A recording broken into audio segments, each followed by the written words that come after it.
ಎಲ್ಲರಿಗೂ ಬೆಳಗಿನ ಶುಭೋದಯ. ನೀವು ನೋಡ್ತಿದ್ದೀರಾ ಚಾಮುಂಡಿ ಬೆಟ್ಟನ. ಸೊ ನಾನು ಮಾರ್ನಿಂಗ್ ಎದ್ದು ಅಮ್ಮನ ಜೊತೆ ವಾಕ್ ಹೋಗ್ಬೇಕಾದ್ರೆ ತುಂಬ ಮಿಸ್ಟ್ ಫುಲ್ ತುಂಬಿಟ್ಟಿತ್ತು ಬೆಟ್ಟದ ಮೇಲೆ. ಆ್ಯಂಡ್ ಈ ಥರ ಹೂ ಅಂತೂ ನಾನು ಯಾವತ್ತೂ ನೋಡಿಲ್ಲ. ಆ್ಯಂಡ್ ಈ ಹೂ ಯಾವುದು ಅಂತ ನಂಗೆ ಗೊತ್ತಿಲ್ಲ. ನಿಮಗೆ ಗೊತ್ತಿದ್ರೆ ಕಮೆಂಟ್ ಸೆಕ್ಷನಲ್ಲಿ ಕಮೆಂಟ್ ಮಾಡಿ. ಆ್ಯಂಡ್ ತುಂಬ ದಿನದಿಂದ ಕಾಣೆ ಆಗಿಬಿಟ್ಟಿದ್ದೆ ಅಂದ್ಕೊಂಡಿದ್ರ, ಸ್ವಲ್ಪ ಹುಷಾರಿಲ್ಲ ಆ್ಯಂಡ್ ಸ್ವಲ್ಪ ಪರ್ಸ್ನಲ್ ಕೆಲಸಗಳಿದ್ವು. ಅದಕ್ಕೋಸ್ಕರ ನಾನು ವ್ಲಾಗ್ ಮಾಡಲಿಕ್ಕಾಗಿಲ್ಲ. ಆದರೆ ವ್ಲಾಗ್ ಮಾಡಿ ಎಡಿಟ್ ಮಾಡಿ ಸ್ವಲ್ಪ ಅದಕ್ಕೆ ಟೈಮ್ ಕೊಡಲಿಕ್ಕೆ ಸಾಧ್ಯ ಆಗಲಿಲ್ಲ ಅಂತ ಅಂದ್ಬಿಟ್ಟು ಮಾಡಿರಲಿಲ್ಲ. ಸೊ ನೀವೆಲ್ಲ ಹೇಗಿದ್ದೀರಾ? ಸೊ ನಿಮ್ಮೆಲ್ಲರ ಮೆಸೇಜಸ್ಗೆ ನಾನು ರಿಪ್ಲೈ ಮಾಡ್ತಿದ್ದೀನಿ. ಸೊ ಡಿಲೇ ಆಗಿದ್ರೆ ದಯವಿಟ್ಟು ಕ್ಷಮಿಸಿ. ಯಾಕೆ ಅಂತ ಅಂದರೆ ನಾನು ಫೋನ್ನ ಅಷ್ಟೊಂದು ಯೂಸ್ ಮಾಡ್ತಿರ್ಲಿಲ್ಲ, ಅಂದರೆ ಟೆಲಿಗ್ರಾಮ್ನ ಅಷ್ಟೊಂದು ಯೂಸ್ ಮಾಡ್ತಿರ್ಲಿಲ್ಲ. ಅದಕ್ಕೋಸ್ಕರ ಸೊ ಇನ್ಮೇಲಿಂದ ಫುಲ್ ಆ್ಯಕ್ಟಿವ್ ಆಗಿರ್ತೀನಿ, ಓದ್ತಾ ಇರ್ತೀನಲ್ವಾ. ಸೊ ನಾನು ಅಷ್ಟೊಂದು ಕೆಲಸ ಅದು ಬಂದಾಗ ಸೋಷಿಯಲ್ ಮೀಡಿಯಾ ನೋಡಿರೋದಿಲ್ಲ. So here is the Chintu. ನಮ್ಮನೆಗೆ ಬರ್ತಾನೆ ಇರ್ತಾನೆ ಒಂದು ಚಿಂಟು ಅಂತ. ಸೊ ಇವತ್ತು ಭೀಮನಂಬಾಸೆ ನಾನು ಸಾಯಿಬಾಬಾಗೆ ಅಂದ್ಕೊಂಡಿದ್ದೆ ನಾನು ಅಭಿಷೇಕ ಮಾಡ್ತೀನಿ ಅಂತ ಅಂದ್ಬಿಟ್ಟು. ಸೊ ಅಭಿಷೇಕ ಮಾಡಿ ಓದ್ಕೊಳ್ಳೋಣ ಅಂತ ಕೂತ್ಕೊಂಡೆ. ಸೊ ಬೇರ್ ಆ್ಯಕ್ಟ್ ಬುಕ್ ನಾನು ಎಷ್ಟು ಇಂಪಾರ್ಟೆಂಟ್ ಅಂತ ನನ್ನ ಹಳೆ ವೀಡಿಯೋಸ್ನಲ್ಲೂ ಕೂಡ ಮೆನ್ಷನ್ ಮಾಡಿದ್ದೀನಿ. ಸೊ ಯಾರೇ ಕೇಳಿದ್ರು ಏನಂತಾರೆ, ಪಾಲಿಟಿ UPSC ಓದ್ತಿದ್ದೀರಾ ಅಂತ ಅಂದರೆ ಎಂ ಲಕ್ಷ್ಮೀಕಾಂತ್ ಬುಕ್ ಸಾಕು ಅಂತ ಹೇಳ್ತಾರೆ. And definitely yes, M Laxmikanth book ಸಾಕು. ಬಟ್ ಏನಕ್ಕೆ ಸಾಕು? ಪ್ರಿಲಿಮ್ಸ್ಗೆ ಮಾತ್ರ ಸಾಕು. ನಾನು ಯಾಕೆ ಈ ರೀತಿ ಹೇಳ್ತಿದ್ದೀನಿ ಅಂತ ಅಂದರೆ, ಮೇನ್ಸ್ಗೆ ನಾವು ಆನ್ಸರ್ ರೈಟಿಂಗ್ ಬರಿಬೇಕಂತ ಅಂದರೆ ಬುಕ್ಕಲ್ಲಿರೋದನ್ನ ನಾವು ಎಷ್ಟು ಕಲ್ತ್ಕೊಂಡು ನಾವು ಯಾವ ರೀತಿ ಸೆಂಟೆನ್ಸ್ನ ಫಾರ್ಮ್ ಮಾಡ್ತೀವಿ ಅನ್ನೋದು ಕೂಡ ಮುಖ್ಯ ಆಗುತ್ತೆ. ಅದ್ರ ಜೊತೆಗೆ ಈಗ UPSC ಅಡ್ವಾನ್ಸ್ ಕ್ವಶನ್ನ ಕೇಳ್ತಿದೆ, ಅಂದರೆ ಕ್ಲಾಸ್ನ ಎಲ್ಲ ಇನ್ಕ್ಲೂಡ್ ಮಾಡ್ತಿದೆ. ಸೊ ಅದ್ರದ್ದು ಏನಂತಾರೆ, ಈಗ ಕ್ಲಾಸ್ ಬರುತ್ತೆ, ಸಬ್ ಕ್ಲಾಸ್ ಬರುತ್ತೆ. ಸೊ ಆರ್ಟಿಕಲ್ಸನ್ನ ನಾವು ಏನು ಮೇಲ್ ಮಾತ್ರ ನೋಡಿರ್ತೀವಿ. ಸೊ ಇನ್ ಡೆಪ್ತ್ ಹೋಗೋದು ನಾವು ಬೇರ್ ಆ್ಯಕ್ಟ್ ಬುಕ್ಕಲ್ಲಿ. ಸೊ ಬೇರ್ ಆ್ಯಕ್ಟ್ ಬುಕ್ ನಿಮಗೆ ತುಂಬಾ ಹೆಲ್ಪ್ಫುಲ್ ಆಗುತ್ತೆ. ಒಂದ್ಸಲ ನೀವು ಎಂ ಲಕ್ಷ್ಮೀಕಾಂತ್ ಬುಕ್ನ ಓದಿದ್ದು ಕಂಪ್ಲೀಟ್ ಆದಮೇಲೆ ಆರ್ DD ಬಸ್ಸು ಓದ್ತಿರ್ತಾರೆ. ಸೊ ಅದನ್ನು ಓದಿ ಕಂಪ್ಲೀಟ್ ಆದಮೇಲೆ ನೀವು ಬೇರ್ ಆ್ಯಕ್ಟ್ ಬುಕ್ನ ಎತ್ಕೊಂಡು ನೀವು ಓದ್ಲಿಕ್ಕೆ ಸ್ಟಾರ್ಟ್ ಮಾಡಿದ್ರೆ ನಿಮಗೊಂದು ಕ್ಲಾರಿಟಿ ಸಿಗ್ತಾ ಹೋಗುತ್ತೆ. ಇಲ್ಲ ಸ್ಟಾರ್ಟಿಂಗೇ ನಾನು ಬೇರ್ ಆ್ಯಕ್ಟ್ನ ಓದ್ತಾ ಹೋಗ್ತೀನಿ ಅಂದಾಗ ಹೇಗಾಗುತ್ತೆ ಅಂತ ಅಂದರೆ ಲೈಕ್ ಎಲ್ಲದನ್ನೂ ಮಕ್ಕಿ ಓದ್ದಂಗೆ ಆಗುತ್ತೆ. ಬಟ್ ನಮಗೊಂದು ಎಕ್ಸ್ಪ್ಲನೇಷನ್ ಸಿಗಲ್ಲ. ಸೊ ನಾನು ಓದೋದು ಎಂ ಲಕ್ಷ್ಮೀಕಾಂತ್ ಬುಕ್. ಅದಕ್ಕೋಸ್ಕರ ನಾನು ನಿಮಗೆ ಎಂ ಲಕ್ಷ್ಮೀಕಾಂತ್ನ ಹೇಳಿದ್ದೀನಿ. ಸೊ ಎಂ ಲಕ್ಷ್ಮೀಕಾಂತ್ ಬುಕ್ನ ಓದ್ತೀನಿ ಆ್ಯಂಡ್ ಬೇರ್ ಆ್ಯಕ್ಟ್ನ ನಾನು ಏನಂತಾರೆ ಆರ್ಟಿಕಲ್ಸ್ನ ನಾನಲ್ಲಿ ಓದ್ಕೊತೀನಿ. ಸೊ ಅದಾದಮೇಲೆ ಮೇನ್ಸ್ ಆನ್ಸರ್ ರೈಟಿಂಗ್ ಬಗ್ಗೆ ತುಂಬ ಜನ ಕೇಳ್ತಾ ಇದ್ರಿ. ಹೌದು, ಮೇನ್ಸ್ ಆನ್ಸರ್ ರೈಟಿಂಗ್ನ ಇನ್ನೂ ಈಸಿಯಾಗಿ ಯಾವ ರೀತಿ ಮಾಡ್ಬೋದು ಅಂತ ಅಂದರೆ, 10 years ಕ್ವಶನ್ ಪೇಪರ್ ತೊಗೊಳ್ಳಿ. GS1, GS2, GS3, GS4. So ಈ GS ಪೇಪರ್ಸ್ ಏನು ನೀವು ತೊಗೊತೀರಲ್ವಾ, ಸೊ ನೀವು ಫಸ್ಟ್ ನೋಡಿ, ಅನಾಲಿಸಿಸ್ ಮಾಡಿ ಯಾವ ಟಾಪಿಕ್ ಮೇಲೆ ಜಾಸ್ತಿ ಕ್ವಶನ್ಸ್ ಬಂದಿದೆ ಅಂತ ಒಂದು ಕಡೆ ನೋಟ್ ಡೌನ್ ಮಾಡಿ. ಅದಾದಮೇಲೆ ತಪ್ಪೋ ಸರಿನೋ ತೊಂದರೆನೇ ಇಲ್ಲ, ಒಂದೇ ಕ್ವಶನ್ಗೆ 2-3 ಥರ ಆನ್ಸರ್ ಬರೋದಕ್ಕೆ ಟ್ರೈ ಮಾಡಿ. ನಾನು ಯಾಕೆ ಈ ರೀತಿ ಹೇಳ್ತಿದ್ದೀನಿ ಅಂದರೆ, ಇನ್ನೂ ನಿಮ್ಮ ಹತ್ರ ತುಂಬಾ ಟೈಮ್ ಇದೆ, ಏನೂ ನೆಗೆಟಿವ್ ಆಗಿ ಅಂದ್ಕೊಬೇಡಿ. ಯಾಕೆ ಈ ರೀತಿ 2-3 ಥರ ಆನ್ಸರ್ ಬರೀರಿ ಅಂತ ಹೇಳ್ತಿದ್ದಾರೆ ಅಂತ ಅಂದ್ಕೋಬೇಡಿ. ನನಗೆ ಒಬ್ಬರು ಈಗ ಆಲ್ರೆಡಿ ಮೇನ್ಸ್ ಕ್ಲಿಯರ್ ಮಾಡಿರೋರು ನನಗೆ ಇದನ್ನು ಹೇಳಿದ ಟ್ರಿಕ್ ಏನಂತಂದರೆ, ಯೂಶ್ವಲಿ ನಿಮಗೂ ಗೊತ್ತು, ತಪ್ಪು ಮಾಡಿದ್ರೆ ಮಾತ್ರ ನಮಗೆ ಇನ್ನೂ ಆ ತಪ್ಪು ಮಾಡಬಾರ್ದು, ನಾವು ಇನ್ನೂ ಚೆನ್ನಾಗಿ ಕೆಲಸನ ಮಾಡಬೇಕು ಅಂತ ನಮಗೆ ಗೊತ್ತಾಗೋದು. ಅದಕ್ಕೋಸ್ಕರ 2-3 ನೀವು ಆನ್ಸರ್ಸ್ನ ಬರೀರಿ. ಸೊ ದ ಬೆಸ್ಟ್ ಆನ್ಸರ್ಸ್ ನಿಮಗೆ ಯಾವ್ದು ಸರಿ ಅನಿಸುತ್ತೆ ಅದು ನಿಮಗೆ ಗೊತ್ತಾಗುತ್ತೆ. ಯಾಕೆಂದರೆ ಬುಕ್ ಓದಿರ್ತೀರಾ.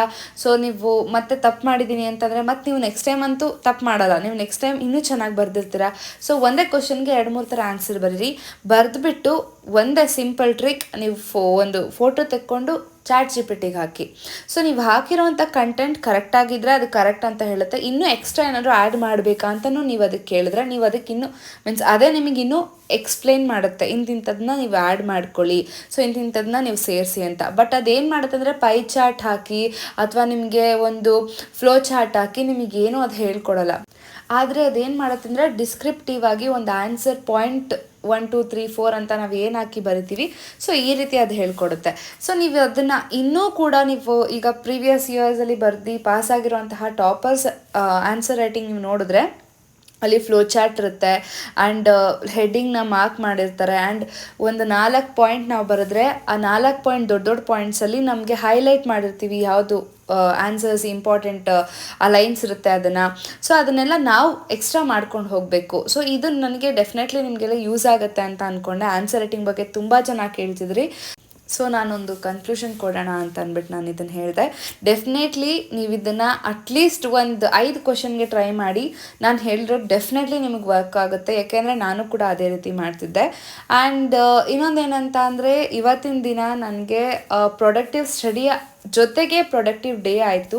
ನಾನು ಯಾಕೆ ಈ ರೀತಿ ಪ್ರೊಡಕ್ಟಿವ್ ಡೇ ಅಂತ ಹೇಳ್ತಿದ್ದೀನಿ ಅಂತ ಅಂದರೆ, ನಾನು ಹೇಳೋದು ಹುಟ್ಟು ಸಾವಿನ ನಡುವೆ ನಾವು ಏನು ಬದುಕ್ತೀವಲ್ಲ ಅದೇ ಬದುಕು. ಸೊ ಅದು ಎಲ್ಲರಿಗೂ ಗೊತ್ತಿದೆ. ಬಟ್ ನಾನು ಹೇಳೋದೇನಂತ ಅಂದರೆ, ಆ 2 ಡೇಸ್ ಇನ್ ಬಿಟ್ವೀನ್ ನಾವು ಎಷ್ಟೊಂದು ದಿನ ಬದುಕಿರ್ತೀವಲ್ವ, ಸೊ ಆ ದಿನಗಳಲ್ಲಿ ನಾವು ಎಷ್ಟು ದಿವಸ ಸಂತೋಷವಾಗಿದ್ವಿ, ನೆಮ್ಮದಿಯಾಗಿ ನಿದ್ದೆ ಮಾಡಿದ್ವಿ, ಒಳ್ಳೆಯವ್ರ ಬಗ್ಗೆ ಲೈಕ್ ಒಳ್ಳೆಯವರು ಅಂತಲ್ಲ ಕೆಟ್ಟವರಾಗಿದ್ರು ಒಳ್ಳೆಯದನ್ನು ಮಾತಾಡ್ತೀವಲ್ವ, ಯಾರ ಬಗ್ಗೆನೇ ಆಗಲಿ, ಅದು ಅಸೂಹೆ ಪಡಲ್ಲ, ಹೊಟ್ಟೆ ಉರಿ ಪಡಲ್ಲ, ಲೈಕ್ ಆ ಥರ ಏನೂ ಮಾಡ್ದಲೆ ನಮ್ಮ ಡೇ ಫುಲ್ ಎಂಜಾಯ್ ಮಾಡಿಕೊಂಡು ಲೈಕ್ ಈಗ ನನಗೆ ಪೂಜೆ ಮಾಡೋದು, ದೇವ್ರ ಜಪ ಮಾಡೋದು, ಮೀನ್ಸ್ ದೇವಸ್ಥಾನಕ್ಕೆ ಹೋಗೋದು, ನಂಗೆ ಅದೆಲ್ಲ ತುಂಬ ಖುಷಿ ಕೊಡುತ್ತೆ.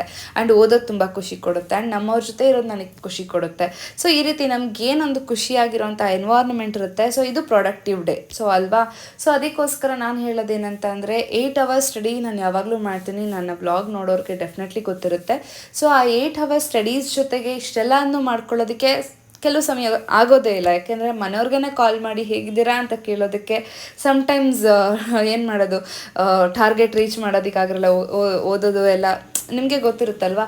ಸೊ ಅದಕ್ಕೋಸ್ಕರ ಒಂದು ದಿನ ನಮಗೋಸ್ಕರ ನಾವು ತಗೊಳ್ಳೇಬೇಕು. ನಾನು ಯಾವಾಗಲೂ ಹೇಳ್ತಿರ್ತೀನಿ. ಯಾಕೆ ಅಂತ ಅಂದರೆ, ಇವತ್ತು ನನಗೇನು ಪ್ರೊಡಕ್ಟಿವ್ ಡೇ ಆಯಿತು ಅಂದರೆ, ಡೆಫಿನೆಟ್ಲಿ ನಾನು ಓದಬೇಕು ಅಂದ್ಕೊಂಡೆ. ಸೊ ಮಾರ್ನಿಂಗ್ ನಾನೊಂದು 3 ಅವರ್ಸ್ ಓದ್ಕೊಂಡೆ.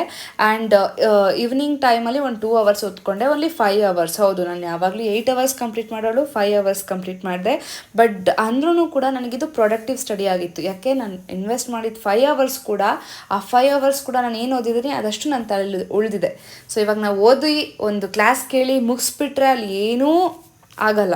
ನಮ್ಗಲ್ಲಿ ಏನು ಕ್ಲಾಸ್ ಕೇಳಿದ್ದೀವಿ, ನಾವಲ್ಲಿ ಏನು ಓದಿದ್ದೀವಿ ಅದಷ್ಟು ನಮ್ಮ ತಲೆಯಲ್ಲಿದ್ದರೆ ಮಾತ್ರ ಅಲ್ವಾ ನಮಗೇನಾದರೂ ಲೈಕ್ ಪ್ರೊಡಕ್ಟಿವ್ ಅನ್ಸೋದು, ನಮ್ಗೆ ಅದರಿಂದ ಏನಾದ್ರು ಒಂದು ರಿಸಲ್ಟ್ ಎಕ್ಸ್ಟ್ರಾಕ್ಟ್ ಆಗೋದು.